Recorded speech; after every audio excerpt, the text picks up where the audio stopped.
ating entertainment news. Mga kapatid, kompleto na ang unang batch ng mga Bida OK Star na magpapasing laban sa kauna-unahang live Pachinko Mall Showdown na Singaling. Nitong Sabado, kinumpleto po ng singing server ng GQC na si AJ Taglocop ang line-up ng unang magsising tapatan. Abangan po yan sa darating na Sabado live sa Farmers Plaza sa Cubao, Quezon City.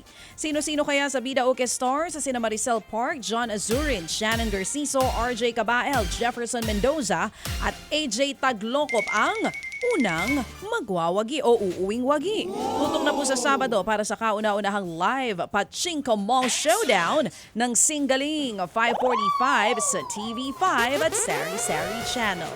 Ayun talaga naman ha. So magsising tapatan, magsising galing.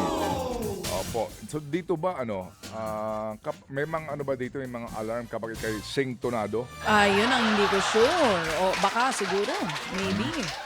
Meron nga ba? Parang gong? May ganon. May gong ba dito? Wala.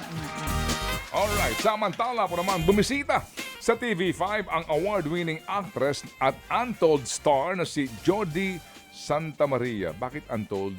Yung ano ba tong untold? Ano ba yun? Palabas ba yun? Untold? Yun ang ano nila. Yun ang, okay. oo. Espesyal na naghatid po ng mga balita sa showbiz si Jody sa Frontline Pilipinas kagabi. Pagkatapos niyan, nagkakwentuhan na po ng Frontline Pilipinas.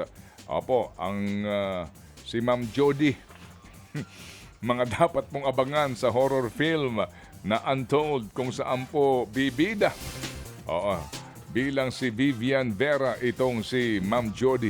Nangako rin po siya'y babalik sa ating pong kapatid network. Ayan, so... Yun. Samantala mga kapatid. Ito bang ma-interview sa vlog ko yan? Ay, pwede siguro. Pwede siguro nating ma-guest yan si Jody rin dito. Exclusive lang na Bakit Christy. may vlog ka ba? Ha? Wala ka naman. Vlogag, meron ka. Pero vlog. Wala pala akong vlog, sorry. Oo, ikaw talaga. Sorry. O, ito naman, present po si Sandara Park sa kick-off concert ng Ubermensch World Tour ni King of K-pop G-Dragon sa Seoul, South Korea. Sa kanyang IG post, ganap na ganap bilang fangirl si Dara na naka-lightstick pa nga. Siyempre, kinilig po ang hashtag DaragonFans. Dati nang inililik sina sa Dara G-Dragon. Nanood din sa concert ang iba pang K-pop stars tulad ni na Chanyeol, Baekhyun ng EXO. Matapos nga ang concert, nakita ring magkakasama sa after party ni G-Dragon, sina Sandara at Chanyeol. Samantala po, ibinahagi po naman ni play-by-play anchor Cheska Liton Kalaw ang kanyang pakikipaglaban sa karamdaman na breast cancer. Sa Instagram, sinabi po ni Cheska na nalaman niyang siya'y merong cancer noong pong December. Agad siyang sumailalim sa mastectomy noong pong Enero. At sumailalim din po sa chemotherapy nito pong Marso dahil nga po nagsimula na rin po maglagas ang buhok ng naturang aktres. Dito raw po ay nagdesisyon si Cheska na magpakalbo na lamang.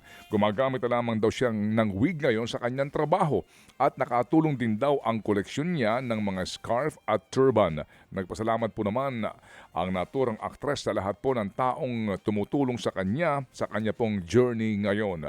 Ang kanyang paalala sa publiko, malaking tulong ang madalas pong pagpapakonsulta sa doktor. Samantala, napaiyak naman ang Korean superstar na si Kim Soo-yoon nang humarap sa media kahapon. Humingi ng tawad si Kim Soo-yoon sa lahat ng kanyang supporters. Tinawag niyang duwag ang sarili dahil saan niya'y pagtatago imbis na magpaliwanag. Sa gitna ng pag-iyak, muling iginit ni Soo-yoon na hindi niya nakarelasyon ang namayapang aktres na si Kim Se-ron noong menor de edad pa lamang ito. Nasa hustong edad na raw si Se-ron nang maging sila noong taong 2020.